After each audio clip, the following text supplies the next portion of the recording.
Hello বন্ধুরা, মমতার টুকিটাকিতে আপনাদের সকলকে স্বাগত জানাই। আজ আমি এখানে তিনটি মাত্র কাপড় নিয়ে নিলাম। এই তিনটে মাত্র কাপড় দিয়ে একটি সুন্দর আসন তৈরি করে দেখাবো। তো চলুন আর বেশি দেরি না করে আসনটা কিভাবে তৈরি করছি দেখে নেওয়া যাক। আমি এই কাপড়টাকে কাটিং করব। কাটিং আমি এটাকে কিভাবে করছি বা কতটা মাপ নিচ্ছি সেটাই দেখাচ্ছি। এই কাপড়টাকে আমি এরকম করে 4 বাজে নিয়ে নিলাম। তো এখন আমি মাপটা দেখিয়ে দিচ্ছি। এইভাবে লম্বার মাপটা 4.5 ইঞ্চি আছে, আর এইভাবে চওড়ার মাপটা 4 ইঞ্চি আছে। তো এখন আমি এই কাপড়গুলিকে কেটে দিচ্ছি।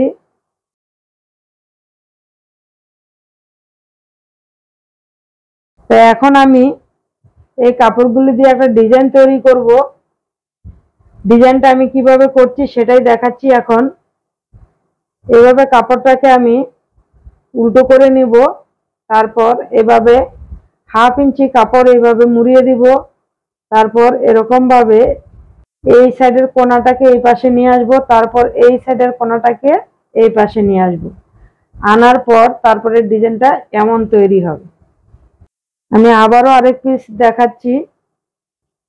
এই যে এইভাবে প্রথমে ধরতে হবে, মুড়িয়ে দিতে হবে, তারপর এরকম করে দিতে হবে একটা সাইডকে এরকম করে নিয়ে আসতে হবে। এটা হলো উল্টো আর এটা হলো সোজা, এরকম হবে ডিজাইনটা। তো এরকম ভাবে আমি প্রথমে এই কাপড়গুলিকে 4 কোণা করে কাটিং করে নিব। এই সমস্ত কাপড়গুলিকে কেটে তারপরে আমি এই ডিজাইনটা তৈরি করে নিব। এই যে দেখুন, সমস্ত ডিজাইনগুলি আমি এখানে রেডি করে নিলাম। তো এবার যেটা করতে হবে সেটা হলো আমি এরকম শেপের, গোল শেপের একটা পেপার কাটিং করে ডাইস তৈরি করে নিলাম। এই পেপারটা দিয়ে আমি কিছু পুরনো কাপড় কাটিং করে নিব। এই যে দেখুন, এখানে কিছু পুরনো কাপড় কাটিং করে নিলাম, আর সমস্ত কাপড়গুলিকে একসাথে নিয়ে তারপরে এটা সেলাই দিয়ে এভাবে গোল করে আটকে নিলাম। তো এখন এর মধ্যে এর চারপাশে ঘুরিয়ে একটা পাইপিং বসিয়ে দিতে হবে। পাইপিংটা আপনারা যে কোনো কাপড় দিয়ে এই পাইপিংটা দিতে পারেন। আমি এই কালারের কাপড়টা দিয়ে এই পাইপিংটা বসাবো। তবে এই পাইপিংটা কিন্তু আমার ডিজাইনটা তৈরি হয়ে যাওয়ার পর আর দেখা যাবে না। এটা মানে পাইপিংটা কোনো রকম ভাবে দিলেই হলো, এত ফিনিশিং ভালো দরকার নেই। তো চলুন পাইপিংটা আমি কিভাবে এর মধ্যে বসাচ্ছি দেখে নেন। পাইপিংটা বসানোর জন্য উল্টো দিক করে নিতে হবে। তারপরে এই কাপড়টাকে এরকম করে একটু মুড়িয়ে ধরতে হবে। এই উল্টো দিকে পাইপিংটা প্রথমে সেলাই দিয়ে তারপরে সোজা দিকে নিয়ে নিব।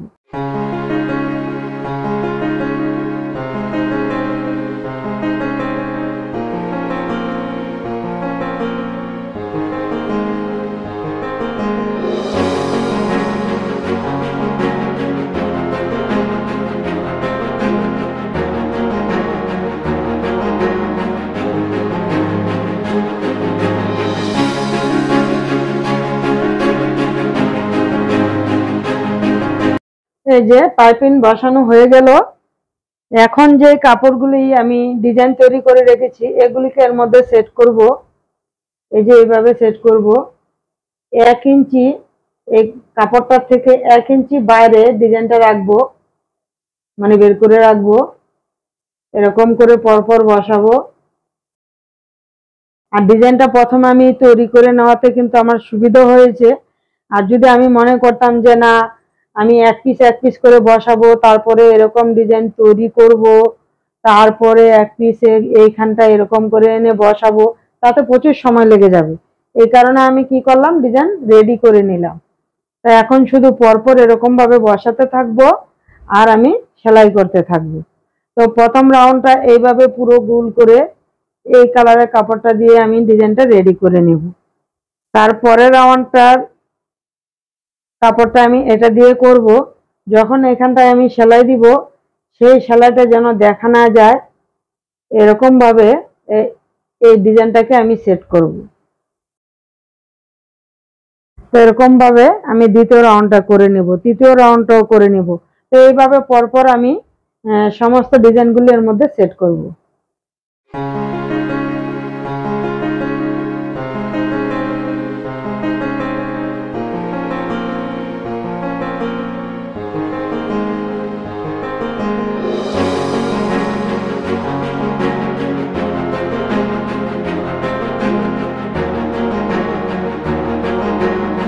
এই যে এখানে আমার প্রথম রাউন্ডটা সেলাই করা কমপ্লিট হয়ে গেল।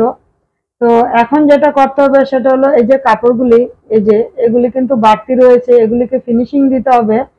ফিনিশিংটা আমি এইভাবে দিব, এরকম করে নিচের এই অংশটায় কাপড়টাকে ধরে এরকম করে ভিতরে এইভাবে সেট করে দিব, এরকম করে ধরে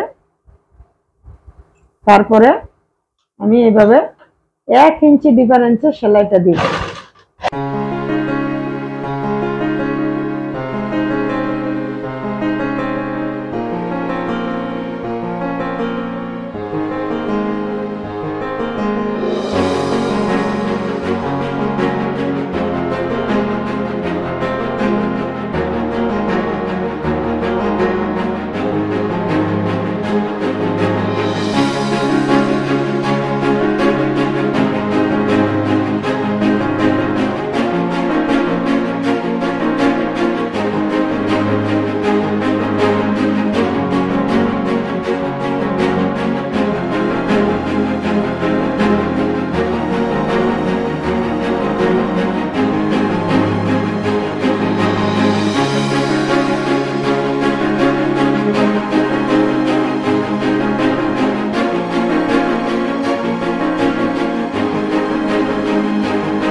এই যে বন্ধুরা, আসনটা কিন্তু আমার পুরো রেডি হয়ে গেল।